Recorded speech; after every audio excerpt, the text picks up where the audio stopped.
Bismillahirrahmanirrahim. Innalhamdulillahi wassalatu wassalamu ala rasulillah wa ala alihi wa sahbihi wa mawalah. Asyhadu an la ilaha illallah wahdahu la syarikalah wa asyhadu anna sayyidina Muhammadan abduhu wa rasuluhu la nabiyya ba'dah. Assalamualaikum warahmatullahi wabarakatuh. Puji dan rasa syukur tiada henti kita panjatkan kehadirat Allah Subhanahu wa Ta'ala. Serta salawat serta salam kita tujukan kepada junjungan tertinggi kita, Nabi Muhammad Shallallahu Alaihi Wasallam, di mana di hari yang penuh berkah ini kita dapat kembali berkumpul secara online untuk mengikuti kajian Al-Qalam bersama Bapak Kiai Haji Dr. Ali Nurdin MA untuk mentadaburi surat Ali Imran ayat ke-8 sampai 11, yaitu agar hati tetap istiqomah. Saya Rima Wirasakti mengundang rekan-rekan sekalian, apabila ada pertanyaan yang hendak diajukan kepada Pak Ali, silakan dituliskan melalui chat, dan sesi tanya jawab akan kami adakan di bagian akhir kajian ini sekitar 15 menit. Baik, kami persilakan Pak Ali untuk memulai kajian. Waktu dan tempat kami persilakan. Bismillahirrahmanirrahim. Assalamualaikum warahmatullahi wabarakatuh. Alhamdulillah, salatu wassalamu ala rasulillah wa ala alihi wa sahbihi wa mawalah. La hawla wa la quwwata illa billah. Allahumma faqihna fid din wa alimna ta'wil amma ba'd. Bapak dan Ibu sekalian, rahimakumullah. Kita akan melanjutkan untuk mentadabburi firman-firman Allah Subhanahu wa taala yang tadi juga sudah disampaikan, yaitu dari surah Ali Imran dari ayat yang ke-8 sampai 11. Yang kita beri judul tentang agar hati tetap istiqomah, karena apa? Ini adalah salah satu inti dari doa di ayat yang ke-8 ini. A'udzubillahi minasyaitonirrajim. Rabbana la tuzigh qulubana ba'da idh hadaitana wa hab lana min ladunka rahmah innaka antal wahhab.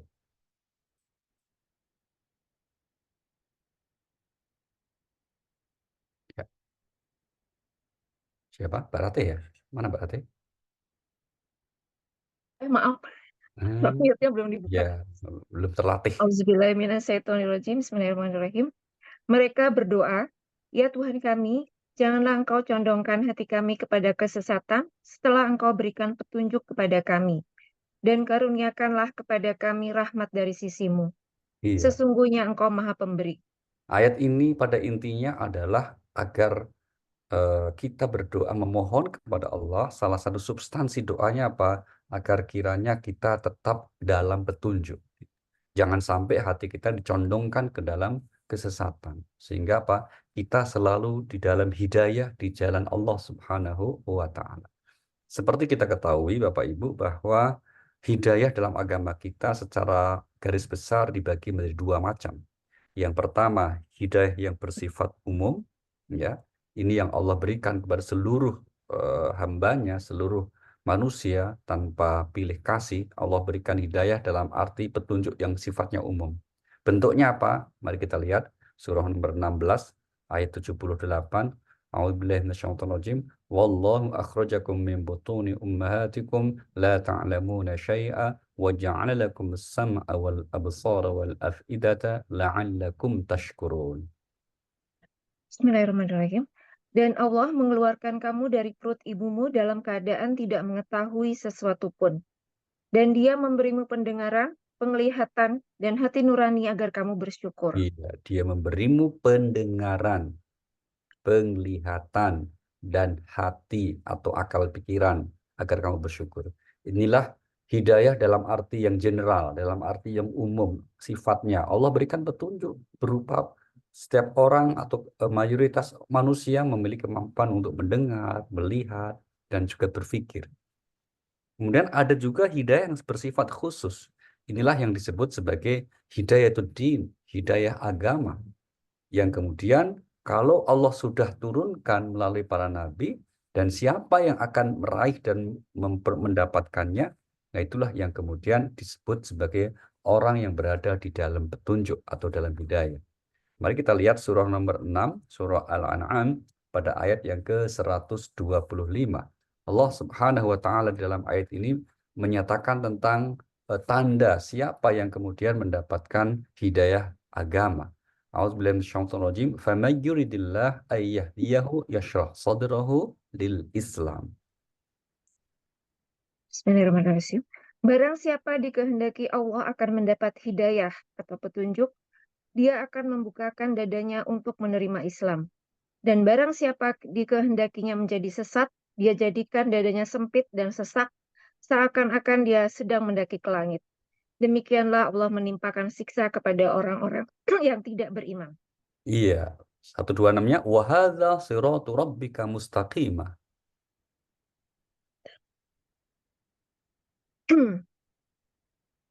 Ya, dan inilah jalan Tuhanmu yang lurus. Kami telah menjelaskan ayat-ayat kami kepada orang-orang yang menerima peringatan. Iya, inilah jalan Tuhan yang lurus, yaitu jalan hidayah. Hidayah apa? Hidayah agama, dan itulah Islam.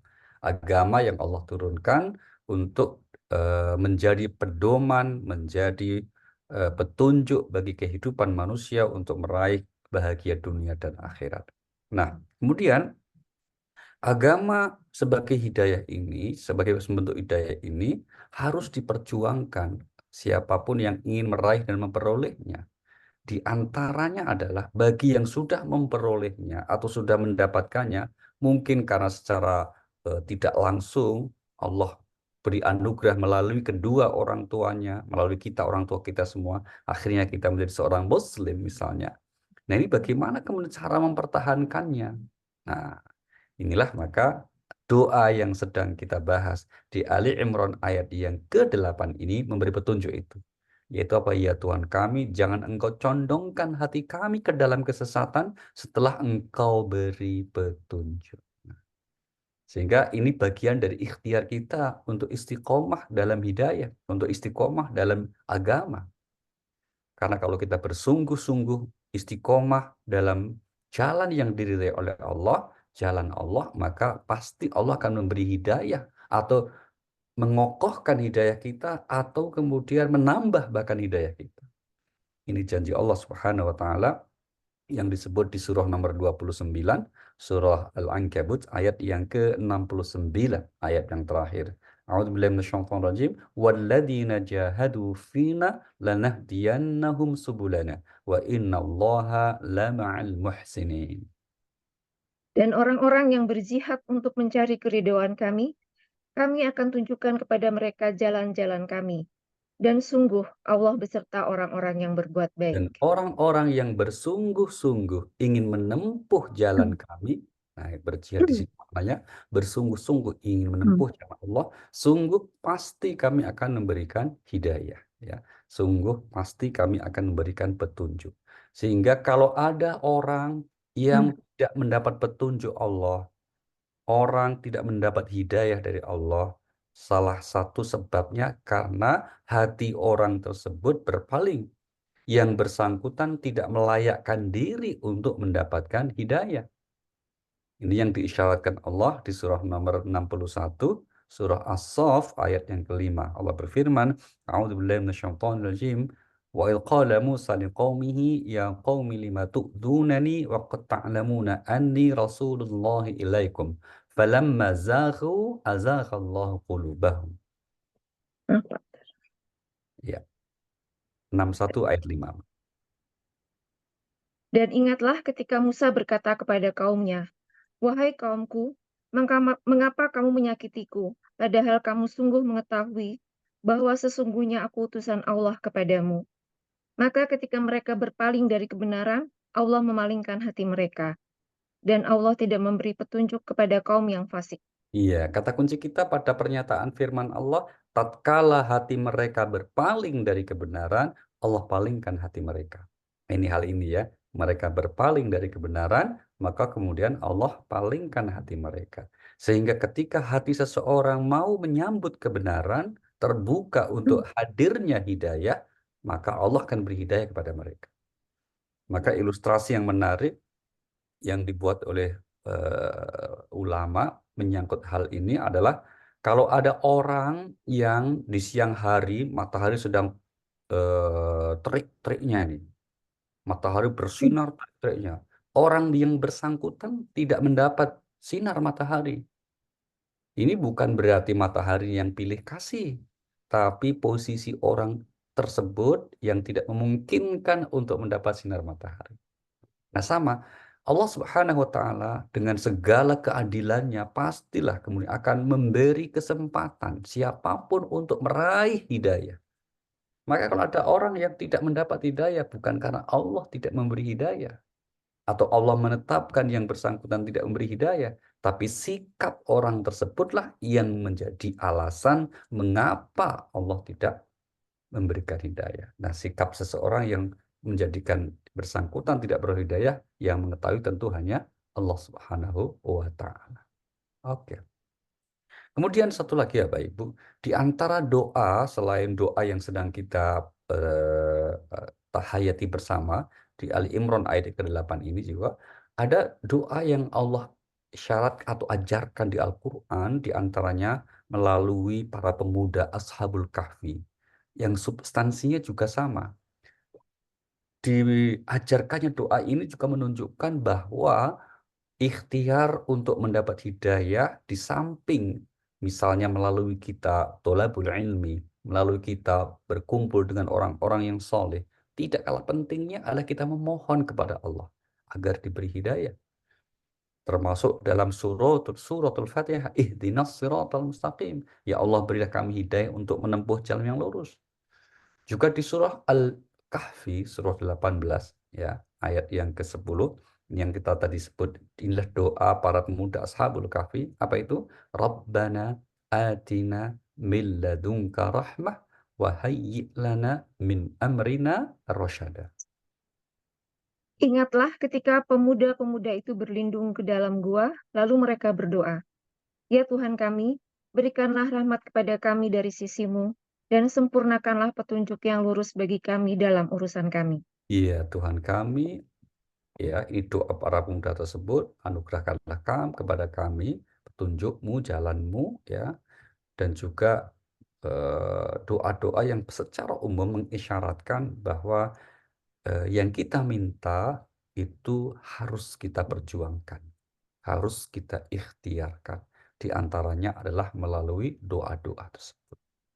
Maka Bapak Ibu, kita meyakini ya pentingnya kita berdoa bukan sekedar untuk meraih yang kita inginkan, tapi juga adalah bagian dari cara yang Allah tunjukkan untuk membangun sebuah hubungan antara seorang hamba dengan Tuhannya, seorang hamba dengan Allah Subhanahu wa Ta'ala. Oke. Dan kalau kita berdoa sungguh-sungguh, Allah sudah janjikan pasti kukabulkan. Mari kita lihat surah nomor 40 ayat yang ke-60. Wa qala rabbukum ud'uni astajib lakum. Surah nomor 40 ayat yang ke-60 ini adalah janji Allah atas setiap hamba yang berdoa dengan sungguh-sungguh akan dikabulkan. Dan Tuhanmu berfirman, "Berdoalah kepadaku, niscaya akan aku perkenankan bagimu. Sesungguhnya orang-orang yang sombong tidak mau menyembahku akan masuk ke neraka jahanam dalam keadaan hina dina." Iya, berdoalah kepadaku, niscaya kukabulkan. Nah, janji Allah dengan kata niscaya menggambarkan dan menunjukkan doa-doa kita tidak akan sia-sia, pasti akan dikabulkan oleh Allah Subhanahu wa Ta'ala. Baik, mari kita lanjutkan. Sekarang ayat yang ke-9 masih berisi juga tentang ucapan doa orang-orang yang disebut ar-rasikhuna fil ilm, orang yang mendalam pengetahuannya, ya. Allah Subhanahu wa Ta'ala mengajarkan doa apa? Rabbana innaka jami'un nasi liyaumil la raiba fih. Innallaha la yukhliful mi'ad. Ya Tuhan kami, Engkaulah yang mengumpulkan manusia pada hari yang tidak ada keraguan padanya. Sungguh Allah tidak menyalahi janji. Iya, ya Tuhan kami, ini doa yang masih kelanjutannya ya. Engkaulah yang mengumpulkan manusia pada hari di mana manusia akan dikumpulkan.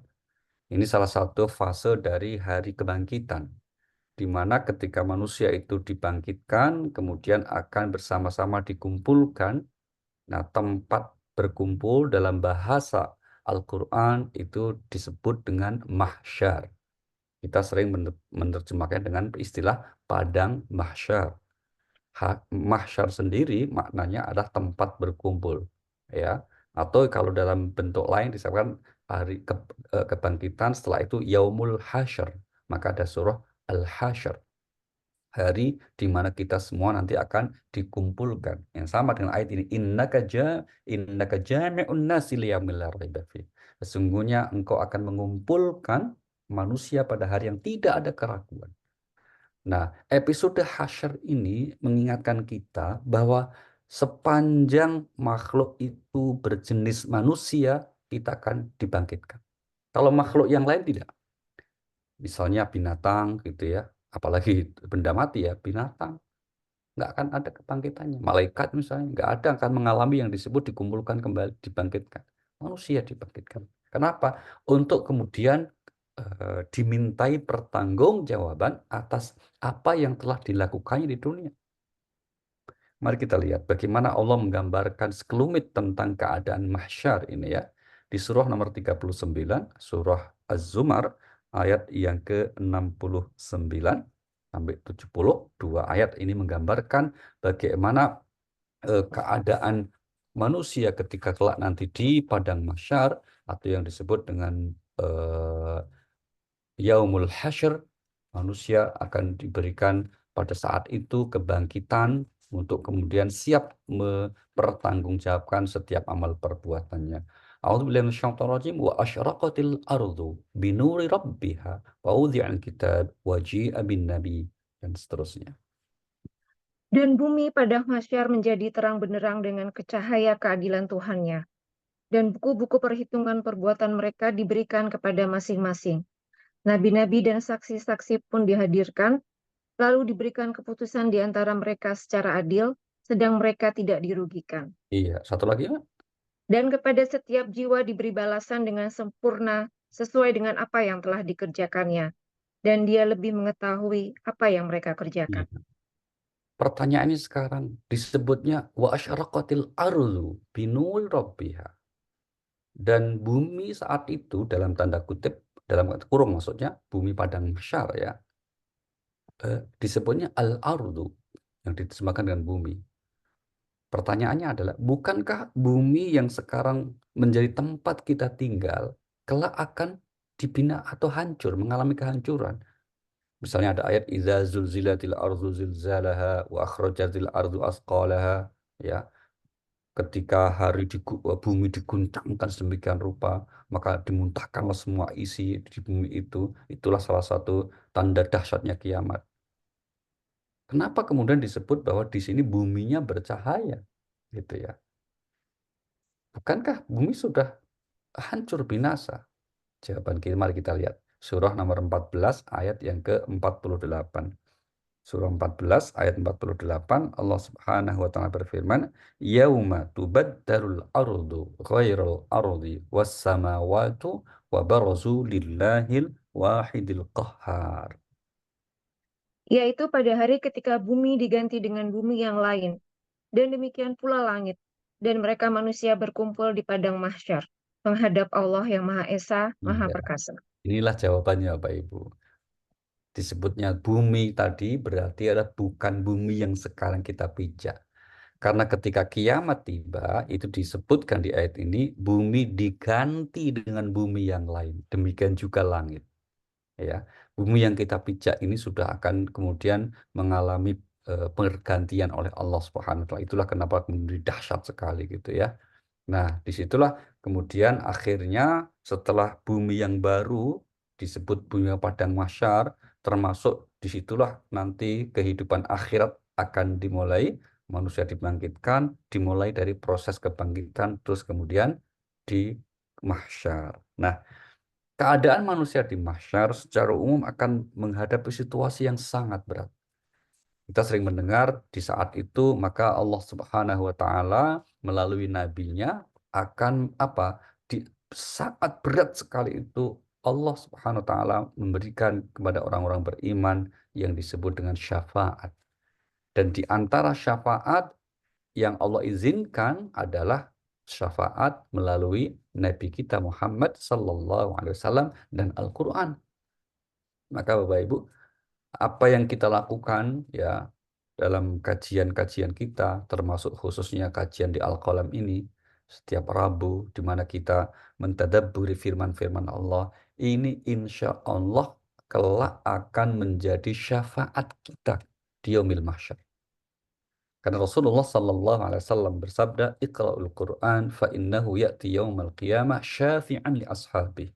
Bacalah Al-Qur'an karena Al-Qur'an ini kelak yang kita baca, yang kita pelajari ini kelak di hari mahsyar, kiamat di mahsyar ya, akan datang kepada pembacanya dengan berstatus memberi syafaat atas izin Allah.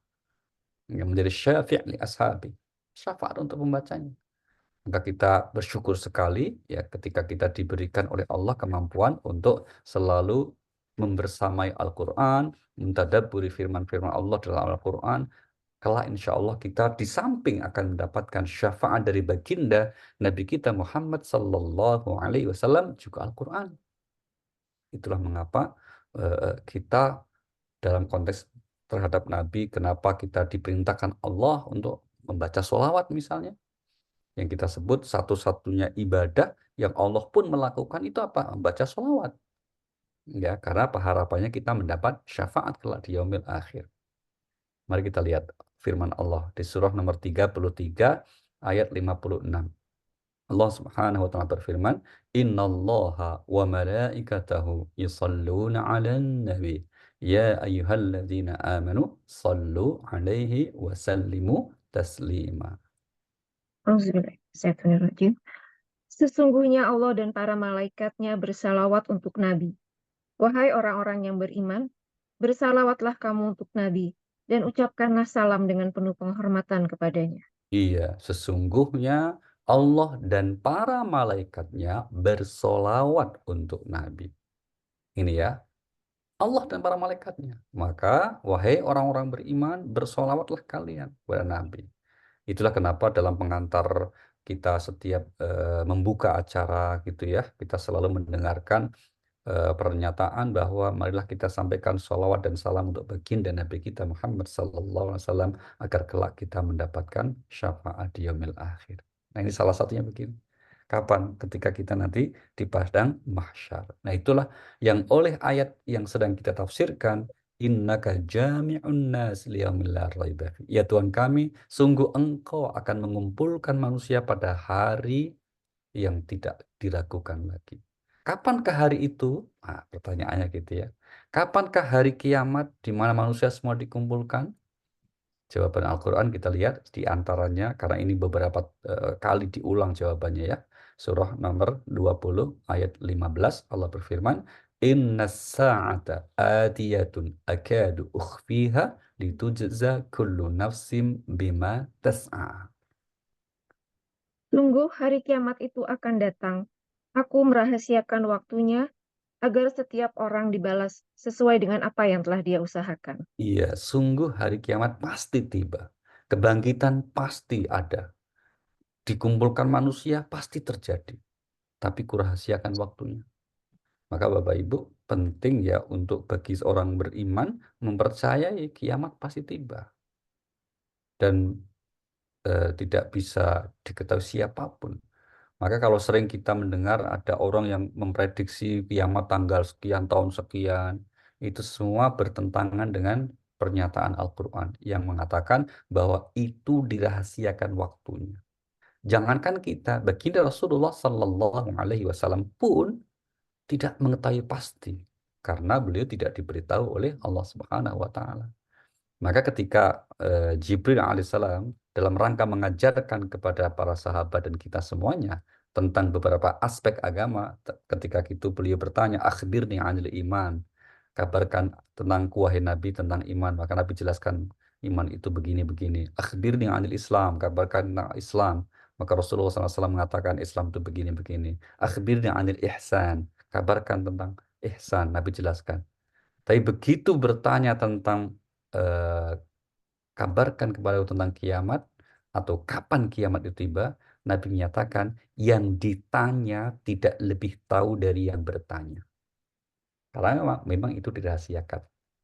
Oke, kita kembali di apa yang dialami oleh manusia ketika kemudian di mahsyar. Secara umum tadi gambaran berat sekali Bapak Ibu. Kecuali orang yang mendapatkan syafaat dari Allah melalui Rasulnya, melalui kitab sucinya. Nah, sekelumit gambaran keadaan orang-orang yang di mahsyar, mari kita lihat surah Maryam, surah 19, ayat 85, 86 Allah berfirman, yauma nahsyurul muttaqina ila rahmani wafda wa nasuqul mujrimina ila jahannama wirda. Auzubillahiminasyaitonirrajim. Ingatlah pada hari ketika kami mengumpulkan orang-orang yang bertakwa kepada Allah yang Maha Pengasih, bagaikan kafilah yang terhormat. Mm-mm. Dan kami akan menggiring orang yang durhaka ke neraka jahanam dalam keadaan dahaga. Nah, ini ya Bapak Ibu ya. Jadi di mahsyar itu sudah mulai setelah proses penilaian, ya, setelah proses pengadilan selesai, maka kemudian orang-orang yang bertakwa dikumpulkan bersama orang-orang bertakwa. Demikian juga orang yang durhaka. Maka mereka akhirnya akan bersama-sama digiring menuju ke tempat peristirahatan terakhirnya. Bagi orang yang bertakwa tentu akan digiring menuju ke surganya Allah. Sebaliknya bagi orang yang durhaka, mereka akan digiring menuju ke nerakanya Allah Subhanahu wa taala. Nauzubillahi min dzalik. Nah, maka kemudian Al-Qur'an juga menggambarkan hal ini dengan apa? Istilah mereka akan dikumpulkan bersama rombongan-rombongannya. Ada orang sekelompok atau serombongan yang ingkar. Mari kita lihat ya, surahnya nomor 39. Nama surahnya pun disebutnya surah Az-Zumar, yang artinya rombongan Bapak Ibu. Ayat 71. Wasiqal ladzina kafaru ila jahannam zumara.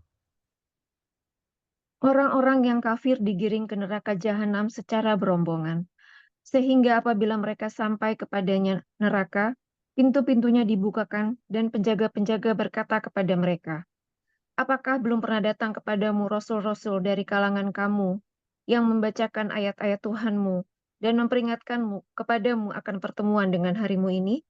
Mereka menjawab, benar, benar ada, tetapi ketetapan azab pasti berlaku terhadap orang-orang kafir. Iya, ini ya, mereka digiring untuk menuju ke penghukumannya di neraka. Sebaliknya bagi orang-orang yang bertakwa, apakah kemudian juga akan dikumpulkan, digiring bersama? Iya. Lanjut ayat 73-nya, Mbak. Wasiqal ladzina taqaw rabbahum ilal jannati zumara hatta idza ja'uha wa futihat abwabuha wa qala lahum khazanatuha salamun alaikum. Dan orang-orang yang bertakwa kepada Tuhannya diantar ke dalam surga secara berombongan, Hmm. sehingga apabila mereka sampai kepadanya surga dan pintu-pintunya telah dibukakan, penjaga-penjaganya berkata kepada mereka, kesejahteraan dilimpahkan atasmu, berbahagialah kamu, maka masuklah kamu kekal di dalamnya. Iya, mudah-mudahan kita semua Bapak Ibu kelak termasuk yang digambarkan di ayat ini ya, yaitu akan dibawa secara berombongan menuju surganya Allah Subhanahu wa taala. Nah, kita bayangkan ya rombongan Al-Qalam. Wah, kira-kira begitu. Nanti yang bawa spanduk Mbak Ratih itu rombongan Al-Qalam ya, kira-kira gitu menuju surganya Allah Subhanahu wa taala. Maka salah satu usaha kita agar kita termasuk orang yang kelak menjadi rombongan ini apa? Di dunia sekarang ini berusahalah untuk memilih rombongan yang nanti akan sama dengan di akhirat. Ya, di dunia ini kalau kemudian kita bergaulnya, kita berinteraksinya, bersosialnya, ya, bersama orang-orang yang bertakwa, maka insya Allah kelak di akhirat kita akan digabungkan bersama orang-orang yang bertakwa. Ini salah satu bentuk janji Allah, ya. Dan maka kenapa di ayat ini kemudian dikatakan Allah Subhanahu wa taala tidak akan pernah ingkar janji. Nah, penutup ayat tadi doanya kan Rabbana innaka jami'un nasi liyaumil la raiba fi innallaha la yukhliful mi'ad. Sungguh Allah tidak akan pernah menyalahi janjinya. Janji apa? Janji atas setiap yang beriman dan beramal soleh akan mendapatkan ganjarannya. Dan juga apa? Juga janji kalau orang itu akhirnya tetap durhaka, padahal sudah disampaikan kepada mereka ajaran, sudah diperingatkan, maka juga akan mendapatkan siksa. Kita mengimani itu. Allah tidak akan pernah ingkar janji. Dan di Al-Quran begitu banyak ya ayat-ayat yang berisi janji-janji dari Allah Subhanahu wa taala. Dan Allah kalau berjanji tidak pernah ingkar janji. Ya. Allah itu tidak pernah ingkar janji juga pasti akan terjadi. Inilah salah satu bagian dari keimanan kita kepada Allah Subhanahu wa Ta'ala. Oke. Mari kita lanjut, Bapak Ibu. Sekarang pada ayat yang ke-10. Allah Subhanahu wa Ta'ala menggambarkan ya bagaimana keadaan orang-orang yang kafir, orang yang ingkar, durhaka, kelak nanti di akhirat akan seperti apa. Boleh jadi ketika di dunia orang itu bisa mengandalkan kekuatannya, powernya, mengandalkan hartanya, mengandalkan anak-anaknya, ataupun pengikutnya.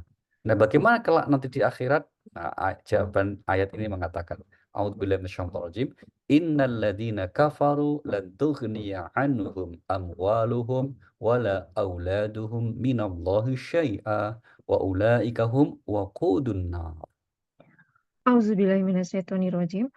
Sesungguhnya orang-orang yang kafir, bagi mereka tidak akan berguna sedikit pun harta benda dan anak-anak mereka terhadap azab Allah. Dan mereka itu menjadi bahan bakar api neraka. Na'udzubillahi min dzalik. Sungguh bagi orang yang kafir sama sekali tidak akan ada gunanya. Yang kalau di dunia boleh jadi itu bisa menolong, bisa membantu ya. Di dunia itu mungkin hal-hal tadi itu bisa berguna. Ya, kalau orang itu punya kekuasaan, ketika berbuat salah dengan kekuasaannya nggak dihukum.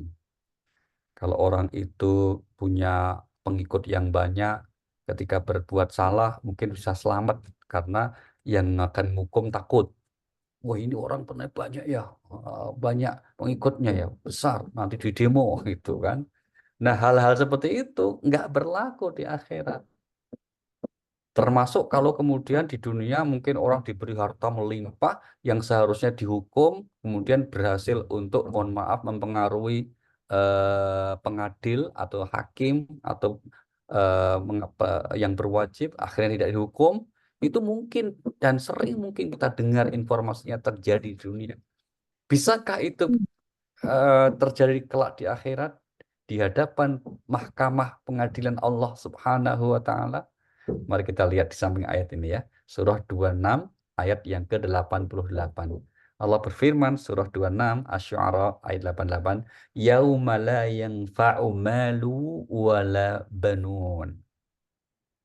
Yaitu pada hari ketika harta dan anak-anak tidak berguna. Nah, pada hari ketika saat itu harta dan anak-anak tidak berguna sama sekali. Saat itu, Pak. Kalau di dunia ini harta dan anak sangat berguna. Kalau kita kemudian gunakan untuk kebaikan. Ya, misalnya untuk berinfak itu harta sangat berguna. Sehingga harta benda juga anak-anak kita itu bisa menjadi wasilah kita untuk meraih ridha Allah. Dengan cara apa? Kalau kita infakkan di jalan Allah Subhanahu wa Ta'ala. Sebaliknya, harta yang kemudian, mohon maaf, disimpan, ya, tidak dibelanjakan di jalan Allah, kelak di akhirat tidak akan bisa menolong sama sekali. Yang ada apa? Yang ada justru diancamkan dengan sangat dahsyat itu. Mari kita lihat contohnya. Surah nomor 9. Ya, surah At-Taubah. Pada ayat yang ke-34. Ini gambaran bagaimana kelak orang-orang yang, mohon maaf ya, bakhil, pelit, nyimpan-nyimpan hartanya, itu akan kemudian dijadikan ketika di akhirat akan seperti apa. Surah yang ke-9, surah At-Taubah, ayat yang ke-34. Yauma yuhma 'alaiha ya ayyuhalladzina amanu inna katsiran minal ahbari warahban la ya'kuluna amwalan nasil batil wa yasudduna 'an sabilillah walladzina yaknizuna adh-dhahaba wal fiddata wa la yunfiqunaha fi sabilillah. Wahai orang-orang yang beriman, sesungguhnya banyak dari orang-orang alim dan rahib-rahib mereka benar-benar memakan harta orang dengan jalan yang batil. Dan mereka menghalang-halangi manusia dari jalan Allah. Dan orang-orang yang menyimpan emas dan perak dan tidak menginfakkannya di jalan Allah, maka berikanlah kabar gembira kepada mereka bahwa mereka akan mendapat azab yang pedih. Lanjut 35-nya.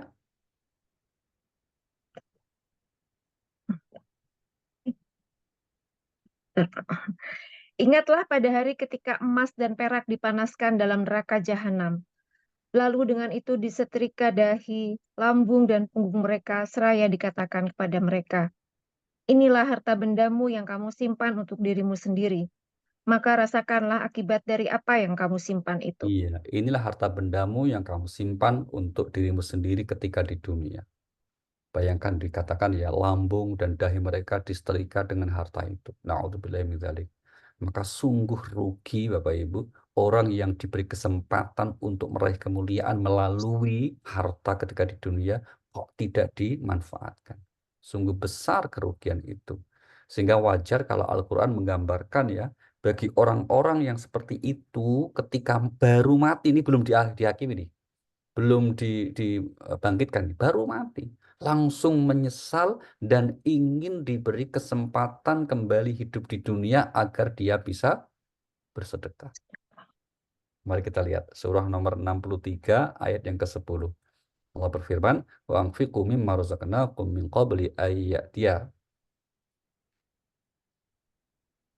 Dan infakkanlah sebagian dari apa yang telah kami berikan kepadamu sebelum kematian datang kepada salah seorang di antara kamu, lalu dia berkata menyesal, "Ya Tuhanku, sekiranya Engkau berkenan menunda kematianku sedikit waktu lagi, maka aku dapat bersedekah dan aku akan termasuk orang-orang yang soleh." Nah, ini jelas sekali ya, Bu.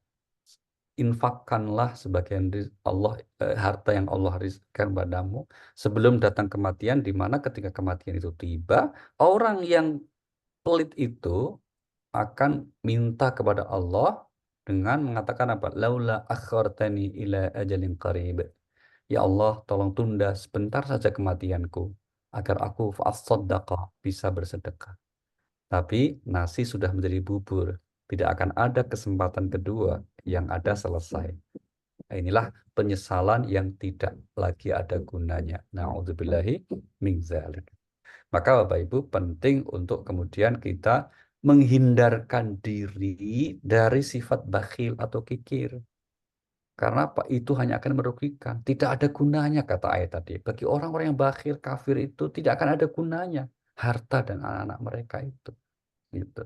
Maka dalam ayat yang lain juga dikatakan orang itu kalau bakhil atau kikir sebenarnya dia kikir terhadap dirinya sendiri. Itu. Mari kita lihat surah nomor 47 ayat 38. Allah berfirman, "A'udzubillahi minasyaitonir rajim.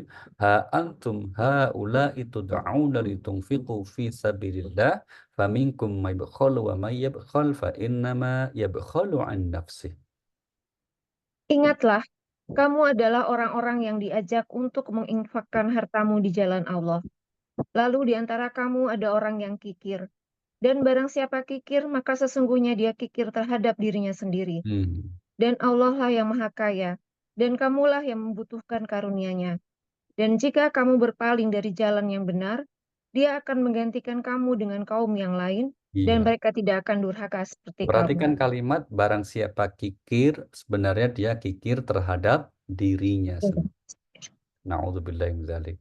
Sehingga kemudian apa yang disimpan-simpan itu justru kelak bukan hanya akan membawa penyesalan Bapak Ibu, tapi di ayat ini dikatakan wa ulaika hum waqudun nar, dan mereka itu ya orang-orang justru menjadi bahan bakar api neraka. Waqud, bahan bakarnya. Artinya kalau di dunia ini kan ada api, kebelekan benda-benda itu kan mati. Tahu nih kalau di sana tidak. Na'udzubillahi min dzalik. Sekali lagi ini menggambarkan betapa dahsyatnya ancaman peringatan bagi orang-orang yang mendurhakai Allah, tidak bisa lagi mengandalkan harta dan anak-anaknya.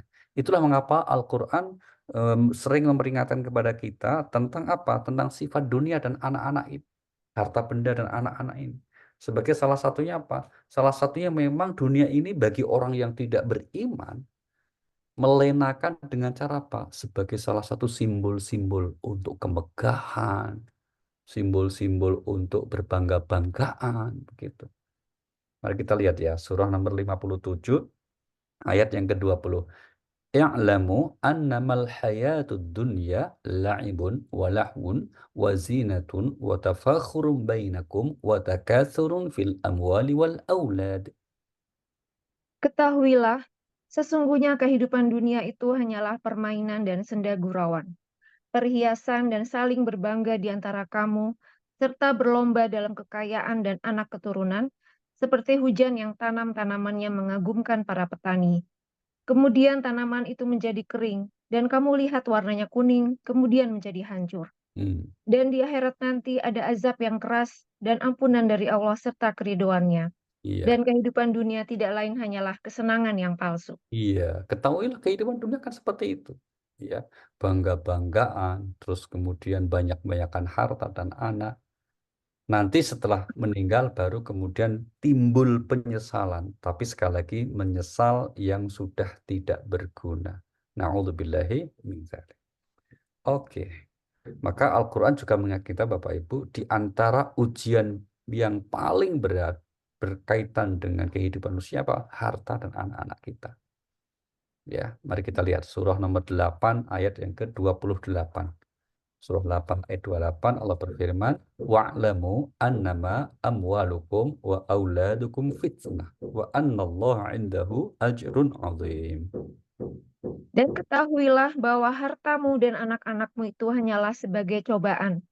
Dan sesungguhnya di sisi Allah ada pahala yang besar. Iya, hartamu dan anakmu sebagai cobaan. Harta benda kita yang kita miliki yang merupakan hasil jerih payah perjuangan kita itu oleh Al-Quran sebagai cobaan. Maka berhati-hatilah. Sehingga yang dianugerahi harta benda yang banyak, ingat itu sebagai cobaan. Sebaliknya yang kemudian misalnya mendapat kekurangan harta benda, jangan lupa itu pun juga cobaan. Potensi lulusnya dua-duanya sama. Demikian juga potensi gagalnya juga sama. Orang yang diuji dengan harta benda yang banyak ternyata lulus banyak, maka lahirlah orang-orang yang saleh, orang-orang yang kaya, yang pandai bersyukur dan bermanfaat untuk beragama, untuk agama maksudnya. Di zaman Nabi para sahabat yang kaya raya seperti Abdurrahman bin Auf, Abu Bakar As-Siddiq, Utsman bin Affan radhiyallahu anhum, bahkan sampai sekarang kan kalau Bapak Ibu pergi ke Madinah itu kan ada hotel Utsman bin Affan. Bayangkan itu merupakan bentuk dari apa? Jariah beliau terus mengalir. Udah 15 abad loh itu. Nah, terus akan abadi gitu ya. Kalau kita berwakaf, kalau kita berjariah di jalan Allah itu bentuk seperti itu. Akan terus terjaga, terpelihara sampai kita meninggal bahkan beribu-ribu tahun terus akan bisa kita nikmati hasilnya. Itu berarti lulus dengan ujian harta. Tapi juga sebaliknya, tidak sedikit orang yang gagal diuji dengan harta dalam arti apa? Ketika diberi anugerah, malah somse, ya, malah sombong sekali. Maka kedua jenis ujian ini yang banyak juga potensi lulus dan gagalnya ada, yang sedikit potensi lulus dan gagalnya juga ada. Kalau ada pertanyaan begini, mana yang lebih senang? Kita diuji dengan kaya yang bersyukur atau miskin yang sabar? Nggak usah dijawab, mesti nomor satu semua. Nah, pengennya kita kalau bisa diuji dengan kaya dan bersyukur akhirnya, gitu ya. Baik. Kemudian yang kita lanjut ke ayat yang ke-11, baik. Ayat yang terakhir di hari ini ya. Ayat 11. Ini contoh oknum makhluk Tuhan yang durhaka, yaitu yang orang-orang kafir. Jadi kalau munasabahnya, kaitannya, hubungannya antar ayat itu diantaranya apa? Diantaranya adalah kalau ayat sebelumnya kan bicara tentang orang-orang kafir tidak bisa lagi memanfaatkan, tidak bermanfaat itu harta bendanya. Nah, di antara contoh orang kafir yang kemudian tidak berguna lagi kekuasaannya, hartanya itu siapa? Ini, yaitu Ali Fir'aun. Yaitu apa? Fir'aun. Kada bi ali fir'auna walladzina min qablihim kadzabu bi ayatina fa akhadahumullahu bidzunubihim wallahu syadidul iqab. Keadaan mereka seperti keadaan pengikut Fir'aun dan orang-orang yang sebelum mereka. Mereka mendustakan ayat-ayat kami. Maka Allah menyiksa mereka disebabkan dosa-dosanya. Allah sangat berat hukumannya. Iya, ini sebagai bentuk ancaman ya Bapak Ibu untuk siapa? Orang-orang yang durhaka. Ayat-ayat yang senada seperti ini diancamkan untuk orang yang durhaka. Insya Allah bukan ke kita semua ya, kita ambil ibrahnya saja. Kalau kita ini, insya Allah karena kita sebagai orang beriman, maka tidak diberikan ancaman. Nah, ancaman untuk orang durhaka itu seperti apa? Mari kita lihat contoh ayat yang lain. Bentuk yang sudah pernah terjadi yang diberitakan oleh Al-Quran Al-Karim. Ya, di surah 29, namanya surah Al-Ankabut. Pada ayat yang ke-40, Allah Subhanahu wa taala menggambarkan bagaimana beberapa kasus azab di dunia yang pernah Allah Subhanahu wa taala timpakan kepada orang-orang yang durhaka seperti halnya Fir'aun dan rezimnya itu. Apa itu? Fakullan akhadna bidzambih. Faminhum man arsalna 'alaihi hasiba wa minhum man akhadathu as-sayhah wa minhum man khasafna bihil ard wa minhum man akhraqna wa ma kana Allah liyadlimahum walakin kanu anfusahum yadhlimun. Maka masing-masing mereka itu kami azab karena dosa-dosanya. Di antara mereka ada yang kami timpakan kepadanya hujan batu kerikil, ada yang ditimpa suara keras yang mengguntur, ada yang kami benamkan ke dalam bumi, dan ada pula yang kami tenggelamkan. Allah sama sekali tidak hendak menzalimi mereka. Akan tetapi merekalah yang menzalimi diri mereka sendiri. Ya, ini Bapak Ibu. Ya, ada yang macam-macam ya ditimpakannya gitu. Ada yang hujan batu, ada yang ditenggelamkan di bumi, ada yang banjir bandang seperti kaum Nabi Nuh, ya. Ada yang kemudian angin topan beliung zaman itu semuanya. Nah, ini bentuk-bentuk ancaman yang Allah telah turunkan yang tadinya baru berupa peringatan, tapi kemudian pada akhirnya menjadi kenyataan karena mereka tidak menyadari. Nah, salah satu bentuk rahmatnya Allah kepada umat Nabi Muhammad SAW itu adalah kalau ada orang durhaka di zaman sekarang, ini zaman akhir ya. Itu kenapa disebut zaman akhir? Karena tidak ada nabi lagi. Itu Allah tidak langsung mengadab semua orang durhaka. Ini berbeda dengan zaman dulu. Zaman dulu setiap yang durhaka habis, yang beriman selamat. Kalau sekarang tidak, yang durhaka pun terkadang kemudian masih diberi kesempatan hidup bergenerasi-generasi. Sebaliknya yang beriman malah mendapat kadang cobaan-cobaan.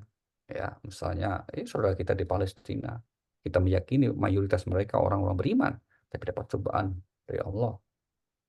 Ya, demikian juga dengan aneka macam yang sering terjadi bencana. Itu tidak hanya menimpa orang yang durhaka, tapi orang beriman, maka masjid pun juga kena roboh kalau banjir misalnya, atau gempa. Karena apa? Karena dalam konteks di akhir zaman ini, yang namanya bencana itu tidak selalu berkonotasi adab.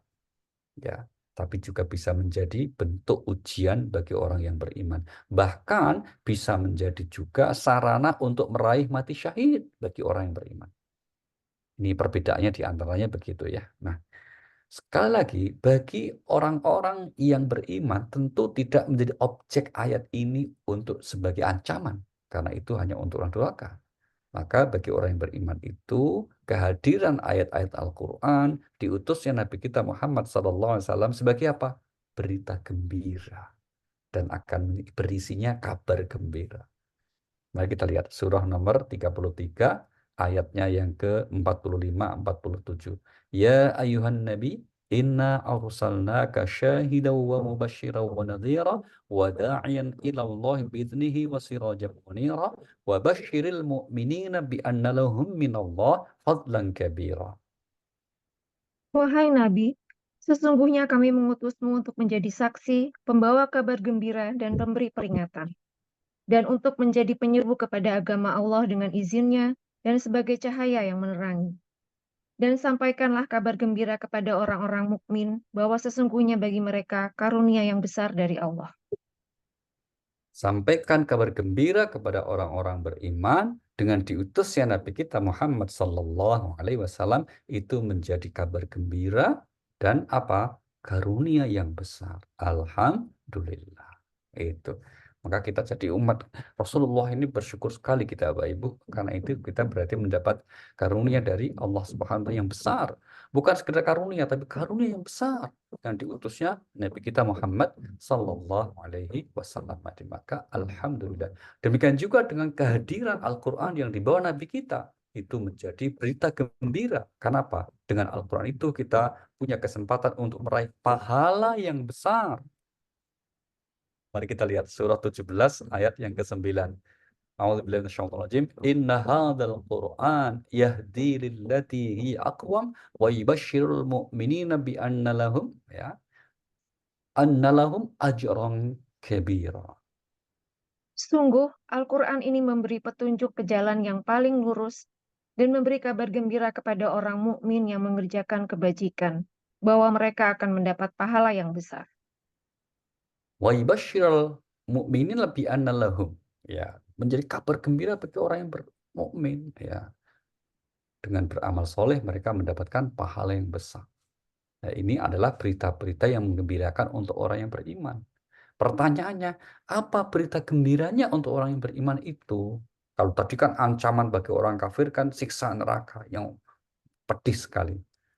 Bagi orang beriman, berita gembiranya apa? Mari kita lihat surah nomor 2 ayat 25. Wa basyiril ladzina amanu wa 'amilus solihati anna lahum jannatin tajri min tahtihal anhar kullama ruziqu minha min thamaratir rizqan qalu hadzal ladzi ruziqna min qabl wa utubihi mutasyabiha. Dan sampaikanlah kabar gembira kepada orang-orang yang beriman dan berbuat kebajikan, bahwa untuk mereka disediakan surga-surga yang mengalir di bawahnya sungai-sungai. Setiap kali mereka diberi rizki buah-buahan dari surga, mereka berkata, inilah rezeki yang diberikan kepada kami dahulu. Mereka telah diberi buah-buahan yang serupa, dan di sana mereka memperoleh pasangan-pasangan yang suci, mereka kekal di dalamnya. Iya, ini salah satu tentang apa yang disebut sebagai berita gembira. Mereka mendapatkan surga. Terus di dalamnya sedemikian rupa banyak fasilitasnya. Maka insya Allah semoga kita semua Bapak Ibu tergolong kelak orang-orang yang akan mendapatkan anugerah surga Allah Subhanahu wa taala dan juga ridho dari Allah Subhanahu wa taala. Insya Allah. Oke, terima kasih. Saatnya kita seperti biasa akan dilanjutkan dengan dialog kita. Mungkin akan ada hal-hal yang Bapak Ibu akan sampaikan, dipersilahkan. Mbak Rima, silakan. Baik, terima kasih Pak Ali. Untuk Bapak Ibu yang ingin bertanya, silakan dituliskan melalui chat dan akan kami bacakan kepada Pak Ali. Sudah ada pertanyaan nih Pak dari Ibu Joyce. Ingin bertanya tentang sholawat yang dibacakan di surat 33 tadi dan tentang syafaat membaca Quran dikaitkan dengan surat 39 ayat 44. Apakah tidak bertentangan? Jika di ayat tersebut Allah berfirman bahwa katakan Muhammad, syafaat atau pertolongan hanya milik Allah. Apakah Nabi Muhammad dapat memberi syafaat jika dikaitkan dengan ayat tersebut? Terima kasih Pak. Oke, baik. Terima kasih Bu. Ini pertanyaan yang bagus sekali ya. Mari sekarang kita lihat ayat yang lain juga. Ya, ayat yang lain. Mari kita lihat misalnya surah Al-Baqarah berarti ayat 253. Ya. Atau kita mulai dari ayat 254-nya. Gitu ya. 25 berapa Pak? 253 ya? 254. 254. Oke.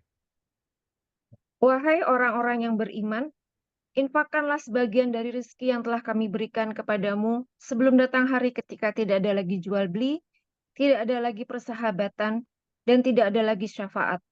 Orang-orang kafir itulah orang yang zalim. Oke, lanjut 255-nya. Allah, tidak ada Tuhan selain Dia yang maha hidup, yang terus-menerus mengurus makhluknya, tidak mengantuk dan tidak tidur. Miliknya apa yang ada di langit dan apa yang ada di bumi. Tidak ada yang dapat memberi syafaat di sisinya tanpa izinnya. Nah, Dia oke. Udah. mengetahui. Tidak ada yang memberi syafaat tanpa izinnya. Itu kata kunci kita, Bapak Ibu. Maka kemudian ini tidak ada ayat yang saling bertentangan ya. Tidak ada. Nah, ayat-ayat seperti di Al-Zumar 44 tadi, juga Al-Baqarah yang mengatakan ayat 24 tadi bahwa pada hari tidak ada jual beli dan tidak ada syafaat. Itu maksudnya adalah syafaat al-madmumah, syafaat yang buruk. Kan syafaatnya pertolongan kan? Maka para ulama itu membagi syafaat di Al-Quran itu ada dua macam. Yang pertama, asyafaatul madmumah, syafaat yang tercela, seperti yang di dunia. Di mana pertolongan syafaat di dunia ini bisa menghalalkan yang haram, mengharamkan yang halal. Yang salah menjadi benar, yang benar jadi salah. Itu di dunia. Bisa itu. Yang salah nggak dihukum, yang benar malah dihukum. Di dunia ada. Kenapa? Karena ada syafaat. Misalnya kalau yang salah ini masih ada hubungannya dengan penguasa atau mungkin masih ada pendekatan dengan yang berwajib. Akhirnya salah tapi nggak dihukum karena dapat bantuan. Syafaat kan bantuan, pertolongan kan dari yang berwajib tadi. Nah, syafaat model di dunia yang tercela seperti itu nggak ada di akhirat. Itu maksudnya ya, Bu, ya. Itu maksud ayat-ayat yang mengatakan tadi. Seperti Al-Zumar 44 tadi tidak ada syafaat di akhirat. Seperti Al-Baqarah ini dan itu beberapa lagi ayat. Cek lagi misalnya coba baca satu lagi yang mengatakan tidak ada syafaat juga. Surah Al-Baqarah ayat 47. Wattaqu yawman la tajzi ayat 48 ya. Wattaqu yawman la tajzi nafsun an nafsin syai'an. Dan takutlah kamu pada hari ketika tidak seorang pun dapat membela orang lain sedikit pun. Sedangkan syafaat dan tebusan apapun darinya tidak diterima dan mereka tidak akan Nah, ditolong. ini lebih konkret nih. Syafaat tidak diterima. Nggak ada syafaat, iya. Tapi kalau kita lihat ayat kursi tadi mengatakan man dzalladzi yashfa'u 'indahu illa bi'idznih. Ya, siapa yang kemudian mendapat syafaat itu yang diizinkan oleh Allah. Maka siapa yang memberi atau diizinkan untuk dapat memberi syafaat dan yang diberi syafaat atas izin Allah. Itu yang disebut syafaat mahmudah, syafaat yang terpuji. Pertanyaannya, siapa yang Allah izinkan untuk dapat bisa memberi syafaat? Jawabannya di hadis-hadis Nabi, di antara adalah Nabi kita Muhammad sallallahu alaihi wasallam. Maka dalam hadis barang siapa yang kemudian membaca doa setelah azan itu Allahumma rabba hadhihi da'wati tammah wassalatil qa'imah ati sayyidina Muhammadan wasilatal fadilah wa ba'athu maqaman mahmuda. Maqaman mahmuda bagi Nabi itu apa? Kata sahabat Ibnu Abbas, asy-syafa'ah. Nabilah yang diberi izin oleh Allah untuk dapat memberi syafaat. Begitu ya. Terima kasih. Tadi Bapak bilang kan salah satunya adalah Nabi Muhammad yang Ya, diberi izin untuk memberi syafaat. Apakah ada yang lain, Pak? Al-Quran tadi, Mbak. Ya, Selain Al-Quran. selain Nabi Muhammad dan Al-Quran apa ada yang Nah, lain? kalau yang lain ada juga misalnya kawan yang soleh. Tapi itu tafsiran dari para ulama. Antara Imam Hasan al-Basri, seorang tabi'in ya, beliau menafsirkan dari ayat-ayat yang em, hadis Nabi yang mengabarkan kalau itu manusia itu kan bisa berbincang. Ya kan, kalau ini ayatnya banyak. Berbincang, kemudian dalam perbincangan itu seorang yang soleh ini kemudian meminta kepada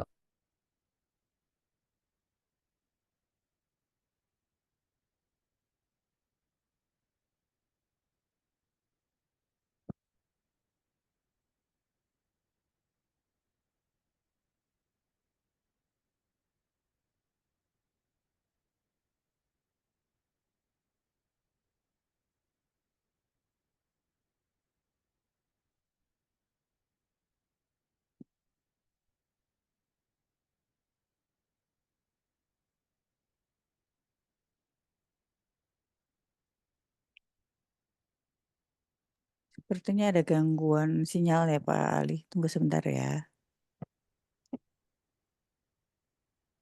iya, Kris tadi biasa gitu ya. Oke, kita lanjut. Nah, insya Allah dapat syafaat ini ya. Nah, langsung nyambung lagi kita kira gitu. Baik, begitu Mbak saya kira. Oke. Berikutnya ada dari Pak Ismail Akbar, Ustadz, di surat 8 ayat 28, harta dan anak-anak adalah cobaan. Apakah juga ada peringatan bahwa orang tua, istri atau suami adalah cobaan bagi kita dan apakah mereka, orang tua, suami, istri yang taat dapat memintakan syafaat bagi orang yang disayanginya, orang tua, suami atau istrinya? Terima Baik. kasih. Kalau kita lihat di ayat yang lain, Pak Ismail, terima kasih ya. Ini bagus sekali pertanyaannya mengingatkan kita. Mari kita lihat surah 64, Pak. Surah 64 At-Takhabun ayatnya yang ke-14. Allah berfirman, "Ya ayyuhalladzina amanu inna min azwajikum wa auladikum aduwwan lakum fahdharuhum." Wahai wahai orang-orang yang beriman, sesungguhnya di antara istri-istrimu dan anak-anakmu ada yang menjadi musuh bagimu. Maka berhati-hatilah kamu terhadap mereka. Dan jika kamu maafkan dan kamu santuni serta ampuni mereka, maka sungguh Allah Maha Pengampun, Maha Penyayang. Iya, wahai orang yang beriman, ada di antara pasanganmu, bisa istri, bisa suami, yang menjadi kemudian musuh. Jadi kata atau diksi, pilihan kata yang dipakai oleh ayat ini, kalau pasangan itu malah bisa menjadi musuh ya Pak. Maksudnya musuh itu apa? Mendorong kepada perbuatan buruk atau menghalangi dari berbuat baik. Itu pasangan dan anak gitu ya. Nah, pertanyaannya, bagaimana dengan orang tua? Nah, ini pertanyaan bagus. Apakah orang tua itu bisa menjadi juga cobaan? Ya, tentu saja bisa. Orang tua kita, bagi kita sebagai anak, bisa menjadi cobaan. Dengan apa? Dengan kondisinya. Mohon maaf, misalnya kita sebagai anak, ya diberi, orang tua kita sekarang masih bersama kita. Terus kemudian misalnya beliau sakit. Itu kan sebetulnya bukan hanya cobaan bagi beliau sebagai orang tua kita, tapi juga menjadi cobaan bagi kita sebagai anak. Itulah mengapa ada ayat yang mengajarkan, memerintahkan untuk kita apa? Terus berbakti kepada kedua orang tua, terlebih ketika mereka sudah di usia lanjut, alias UL, usia lanjut. Gitu ya. Mari kita lihat ayatnya, surah 17 ayat 24. Wakhfid lahuma janahadzul. Surah 17 ayat yang ke-24. Dan rendahkanlah dirimu terhadap keduanya dengan penuh kasih sayang, dan ucapkanlah, wahai Tuhanku, sayangilah keduanya sebagaimana mereka berdua telah mendidik aku pada waktu kecil. Iya, jadi rendahkanlah dirimu, ucapanmu kepada keduanya. Bagaimana kalau kemudian kedua orang tua atau salah satu dari orang tua kita itu, mohon maaf, mungkin sikapnya kurang, ya katakanlah kurang sesuai dengan apa yang kita harapkan, kurang sesuai dengan norma, bahkan mungkin malah jauh atau melanggar, ya. Apa pesan Allah? Coba lihat surah nomor 17 ayat 25. Rabbukum a'lamu bima fi nufusikum. Tuhanmu lebih mengetahui apa yang ada dalam hatimu. Jika kamu orang yang baik, maka sungguh Dia Maha Pengampun kepada orang yang Iya, bertobat. ini ya. Jadi Tuhan mengetahui, wahai anak, apa yang dalam hatimu. Jika kamu memang anak yang soleh, hamba Allah yang baik, anak yang berbakti, maka terkadang sikap kita yang kurang proporsional, maaf, mungkin kita katakanlah bersikap yang kurang pas terhadap orang tua. Pada saat orang tua memang berperilaku yang kurang pas, itu Allah mengampuni kita. Nah, maka jalan untuk meraih ridha Allah diantaranya melalui kita mendapat ridha kedua orang tua, tapi terkadang tidak sedikit di antara kita yang mendapat ujian dengan sikap orang tua yang kurang pada tempatnya. Nah, ini ujian bagi kita. Terus sikap kita bagaimana? Sikap kita adalah seperti petunjuk ayat tadi, berusahalah untuk dalam tanda petik kita bersikap untuk ya merendahkan diri kita di hadapannya.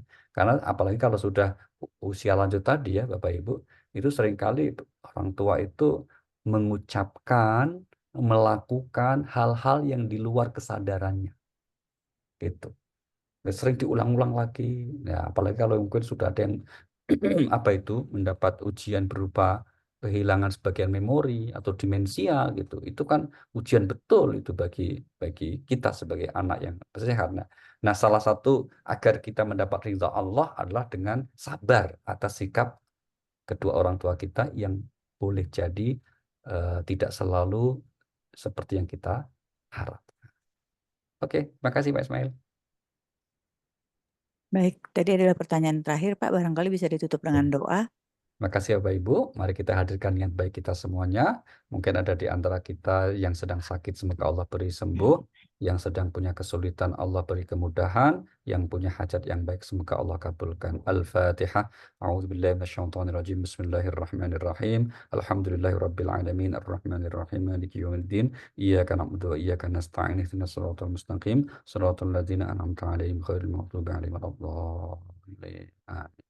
Terima kasih dan mohon maaf. Silakan Mbak Rima ditutup. Wassalamualaikum warahmatullahi wabarakatuh. Waalaikumsalam warahmatullahi wabarakatuh. Subhanakallahumma wa bihamdika asyhadu an la ilaha illa anta astaghfiruka wa atubu ilaik.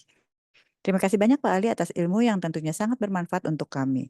Kajian yang akan datang insya Allah akan kami informasikan tanggalnya untuk di kajian di bulan September. Masih mentadaburi surat Ali Imran ayat berikutnya. Terima kasih banyak atas waktu dan perhatiannya Bapak Ibu sekalian. Mohon maaf apabila ada kekurangan atau hal-hal yang kurang berkenan. Semoga kita semua senantiasa dalam rahmat, ridho, dan keberkahan dari Allah Subhanahu wa Ta'ala. Saya Rima Wira Sakti, Rati Diana Mudi Wita dan Nadia Laras undur diri. Wassalamualaikum warahmatullahi wabarakatuh.